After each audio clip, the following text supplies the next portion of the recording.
Welcome to the Jessie Freeze Show on WMTR 1250 AM, a Beasley Media Group station. Brought to you by www.insidernj.com. Online news for political insiders in New Jersey. Streaming live on WMTRAM.com and TalkStreamLive.com. It's official. President Joe Biden and former President Donald Trump are now their party's presumptive nominees.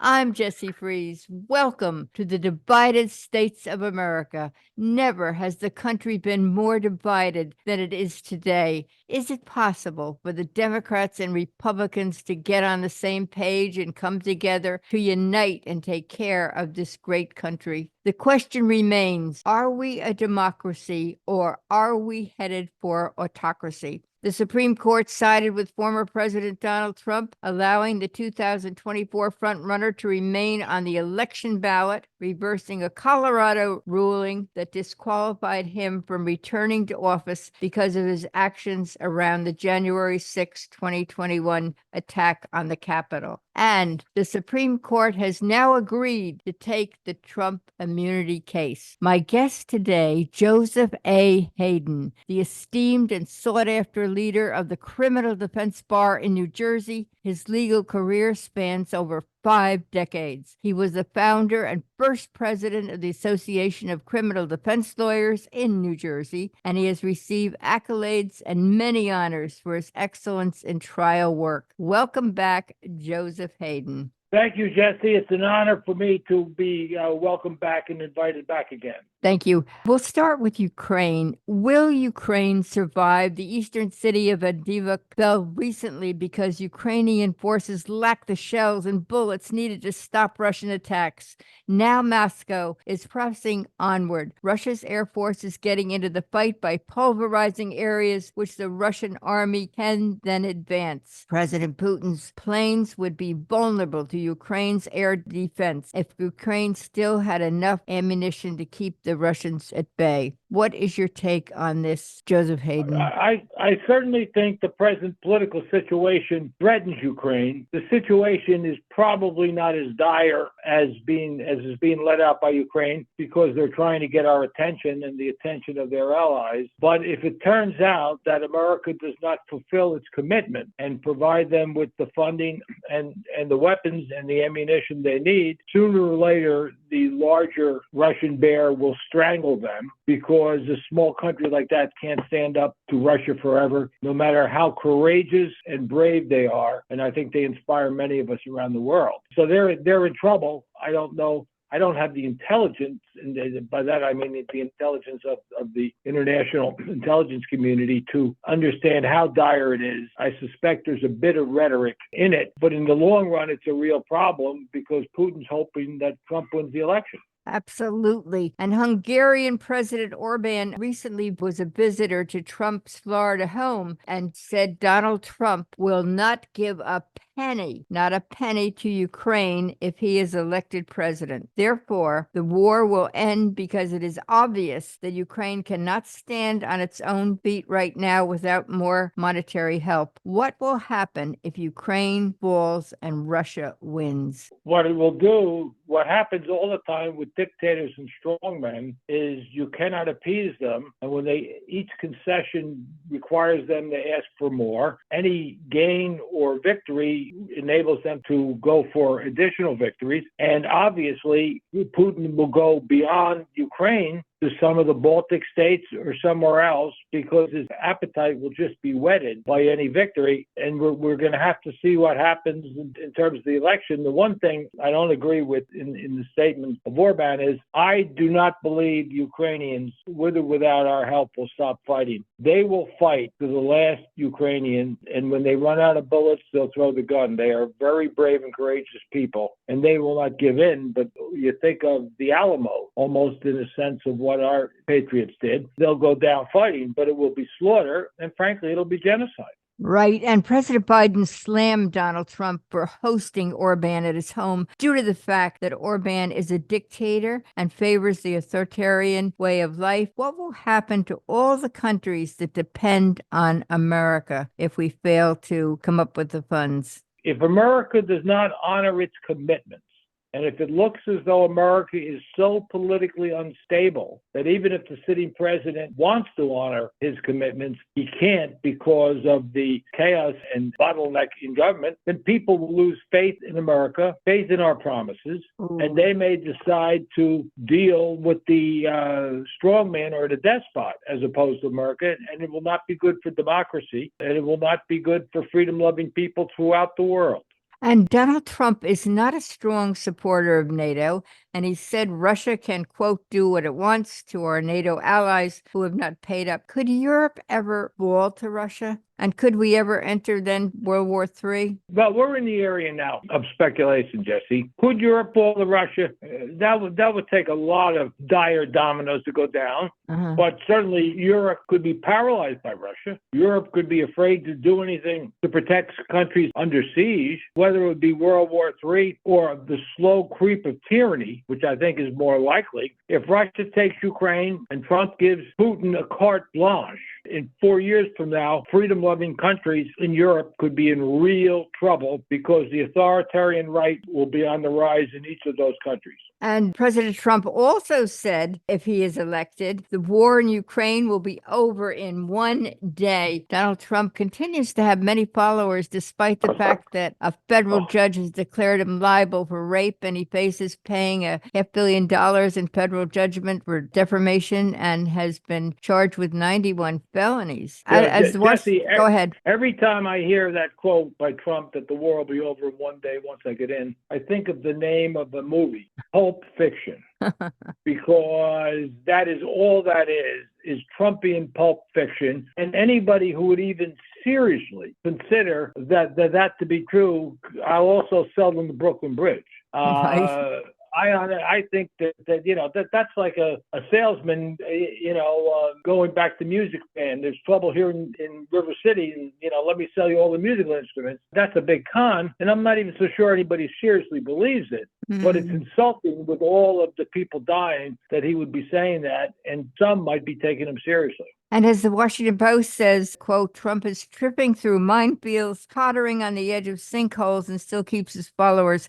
Donald Trump now is seeking to delay his March 25th hush money trial until the Supreme Court rules on the presidential immunity claims of his criminal cases. Is the Supreme Court getting too involved in many of these cases, Joe Hayden? Well, there's two questions, Jesse, or 2 points that you are making in your questions, and if I could address them separately. First of all, I'll be shocked if the United States Supreme Court gets involved and delays a state criminal prosecution.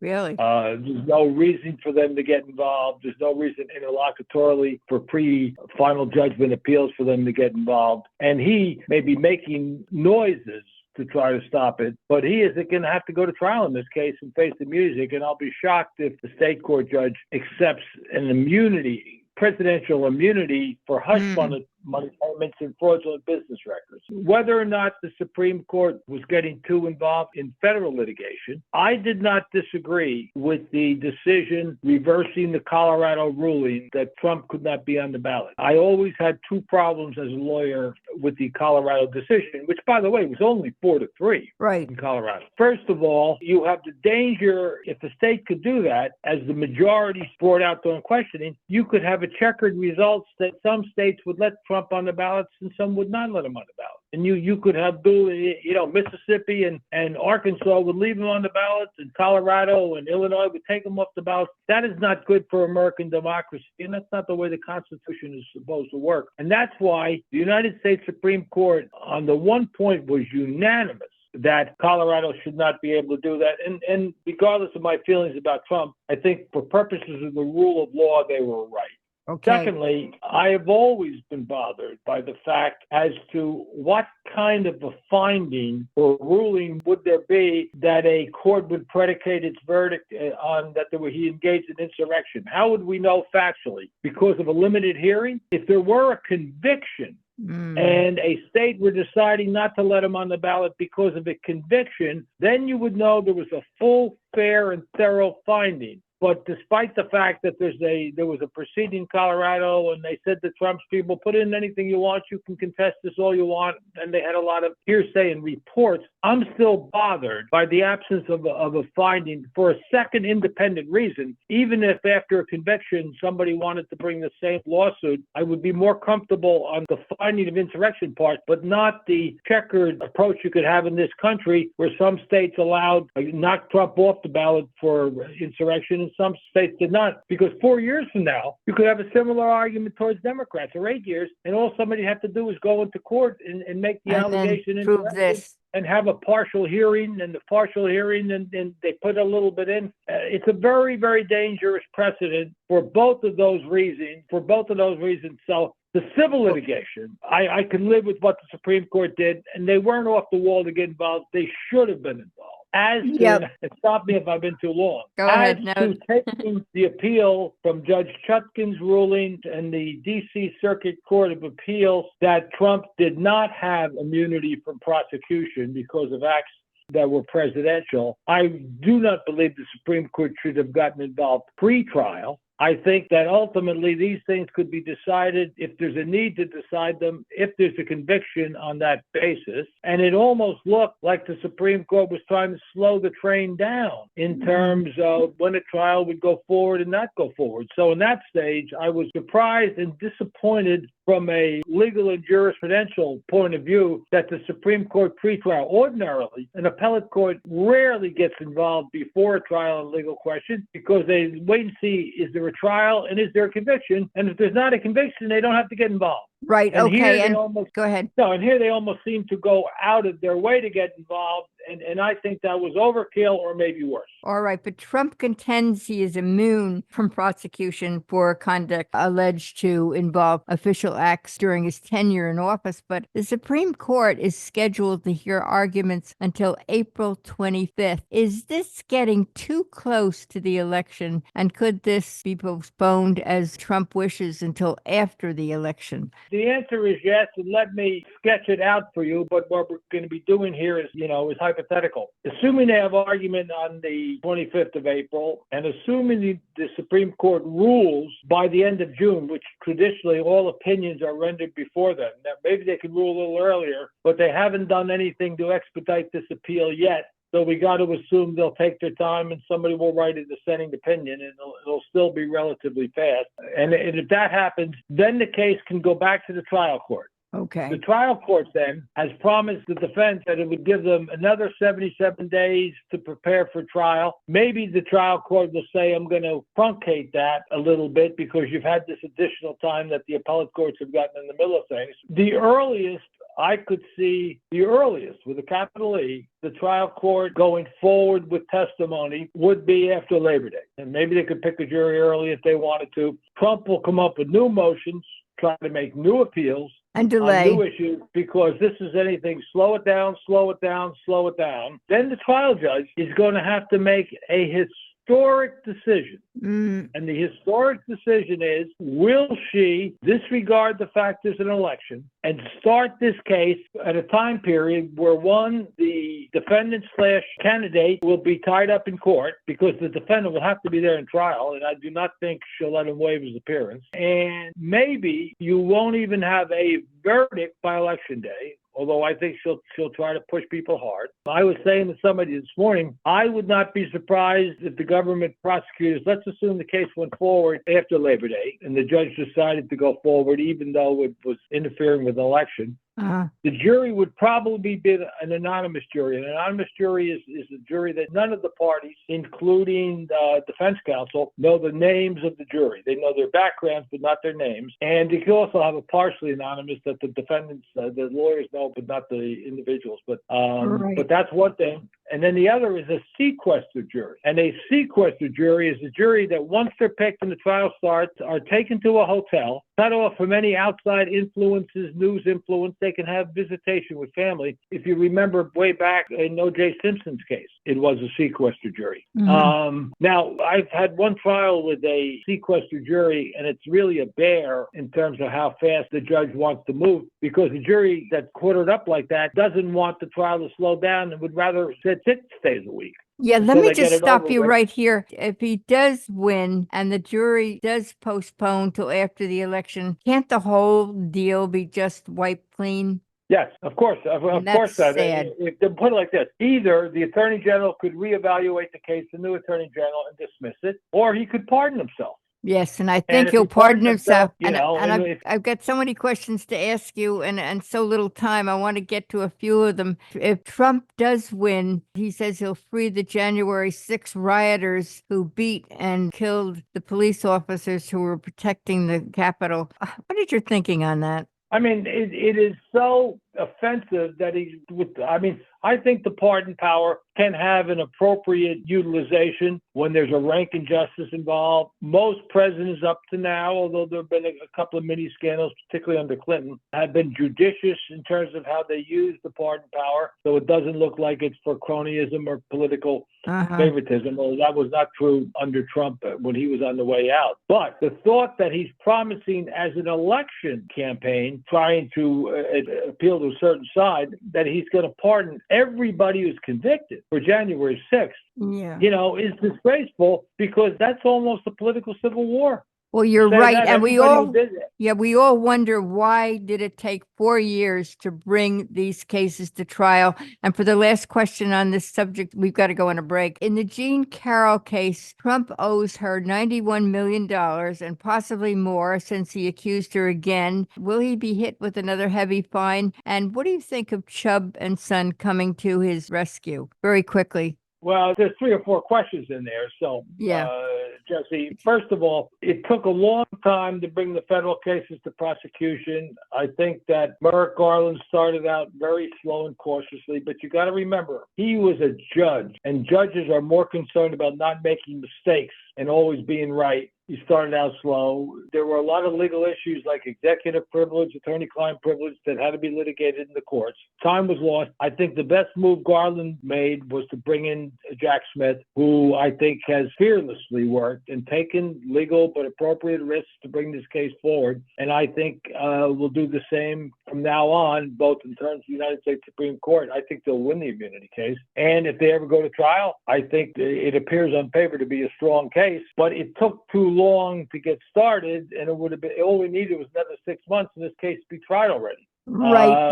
But you know what? Hindsight's 20/20, and it is what it is. And now they're going forward, and this historic decision Chutkin will have to make. And it's the most important thing I'm saying today, is she is going to have to decide, is she willing to go to trial full scale during a presidential election, or is she going to back? I tend to think she's going to go forward, frankly. Well, that's very interesting. There's so many instances to this case. Will Fani Willis, what will her future be? But I've got to go on a quick break. I'm Jessie Fries. My guest today, Joseph A. Hayden, sought after leader of the Criminal Defense Bar in New Jersey. We'll be right back with Joseph Hayden.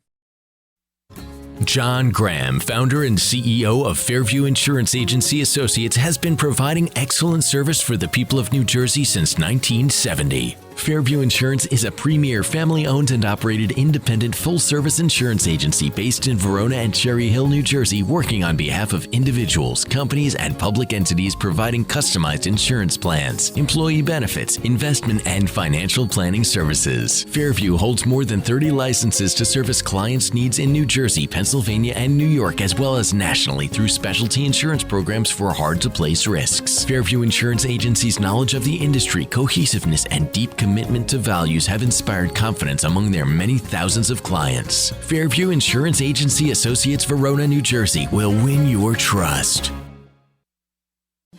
For the latest up-to-date news, visit www.insidernj.com. Online news for political insiders in New Jersey, featuring politicians, attorneys, medical, celebrities, and people and issues in the news. Fairview Insurance Agency, 25 Fairview Avenue in Verona. Find them online at fairviewinsurance.com.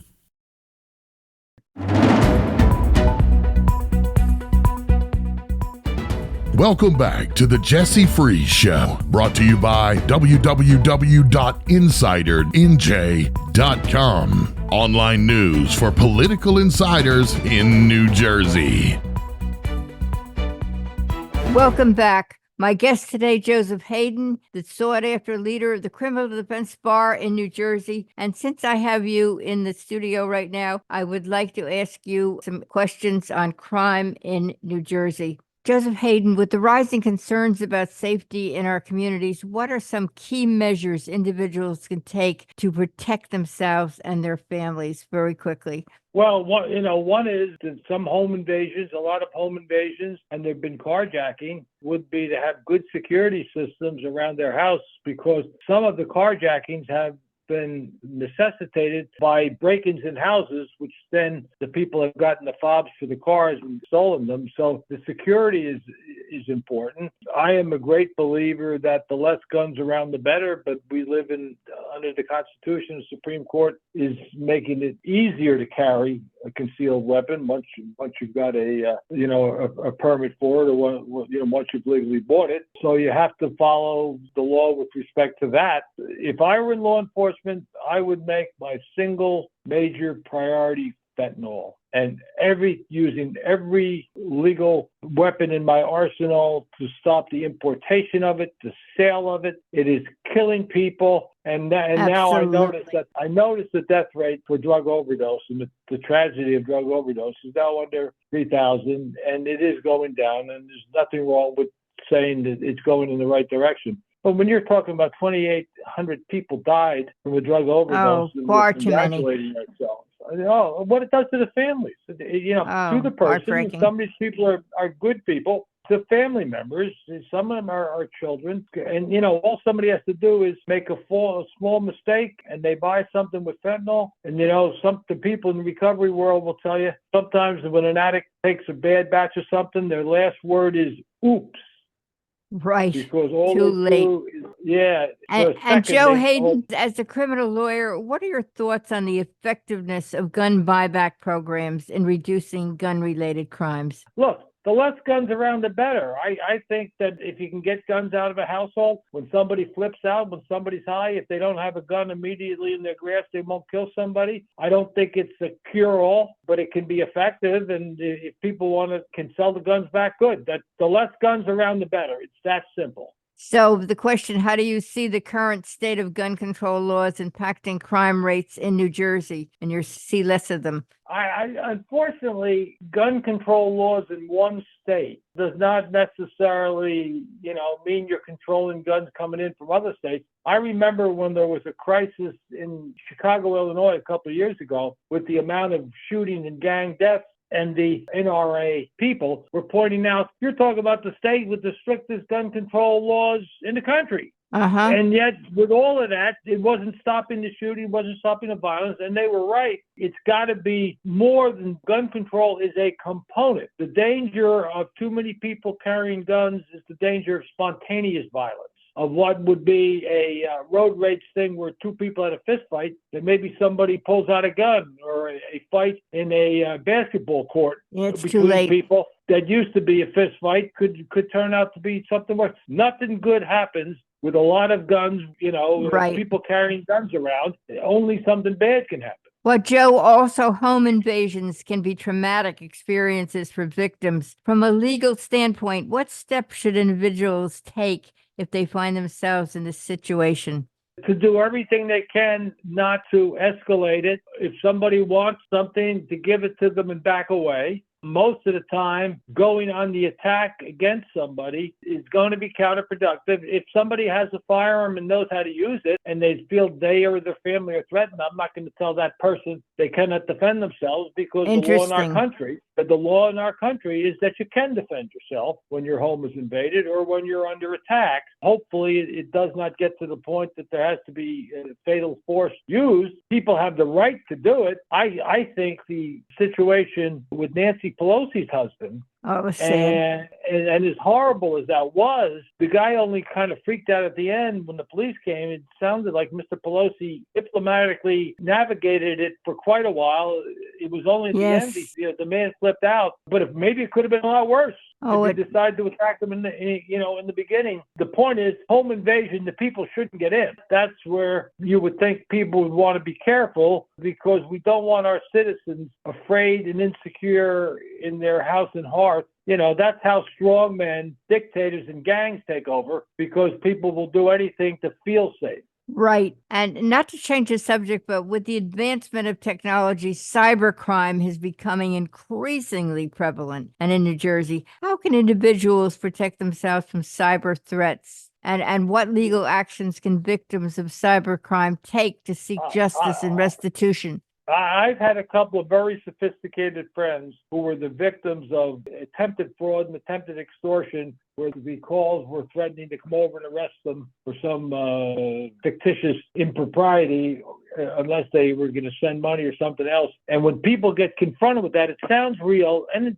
to be fair, it's terrifying. If somebody's saying, I'm calling the United States Marshals, we're going to come out and arrest you because we found some kind of package which had drugs in it. And the answer is to reach out to a friend, to reach out to a lawyer, because once you start talking to somebody, it sounds like bull. And somebody will say, this sounds like baloney. This sounds like a shakedown. But if people are in their own mind and don't reach out to somebody, they could get sucked into doing something. And the fraudsters and con men will always tell the victim, you can't talk to anybody or you'll be arrested. You can't talk to anybody. And I know one fellow called me and as we talked it through, it was obvious it was fictitious. Somebody wrote a story in the Times. It was a woman wrote a story in the Times who was an economics editor who got taken herself. And I give her a lot of credit. It had to be very embarrassing. And she wrote that story because she didn't want to have people fooled like she was. And she was an economics writer at the Times. And she didn't talk to her husband or anybody else about that. And she went out and actually gave somebody money. And they can be very persuasive. But if they want money fast, they want gift cards fast, it's a phony. Well, I don't have much time left, but in cases of identity theft, what are the first steps individuals should take to mitigate the damage? And I only have about 2 minutes for this answer. I know it's identity theft. I would imagine to cut off the credit cards, to call your banks and not let the people take money out. Call your broker if you have a broker and not let them do trading. But it's really the banks and the credit cards that they're going to go after fast and take huge amounts of money or transfer huge amounts of money or make extravagant purchases that they can transfer out fast. Okay, I have time for one more. I really don't, but I'm going to sneak it in. How does the legal system approach cases involving organized crime in New Jersey? And you don't have a long time for this answer. Well, there haven't been cases involving organized crime in quite a while. I think the back of organized crime has pretty much been broken since the 80s and the 90s. There were some racketeering prosecutions. They'll approach it aggressively. They'll approach other forms of organized crime. But the mob cases like in The Sopranos or Goodfellas or pieces of fiction or art like that are over only because the prosecutions have been very effective and there is not the organized crime structure that there used to be when I first started practicing law in the 70s. Well, unfortunately, our time has come to a close, and I have many more questions to ask you as a leading criminal attorney for the state of New Jersey. We thank you, Joseph A. Hayden, for your information today. It's been very informative. Joseph Hayden is with Pashman, Stein, Walter, and Hayden of Hackensack, New Jersey. And again, thank you for this informative show. Thank you, Jessie. I'm Jessie Freeze, and we want to wish everyone a very happy St. Patrick's Day. You want to add a word to that, Joseph Hayden? Same thing. I'm proud to be on the show, but particularly on St. Patrick's Day, and I appreciate that you remembered it, Jessie. Oh, fine. Thank you. I'm Jessie Freeze. We'll be right back.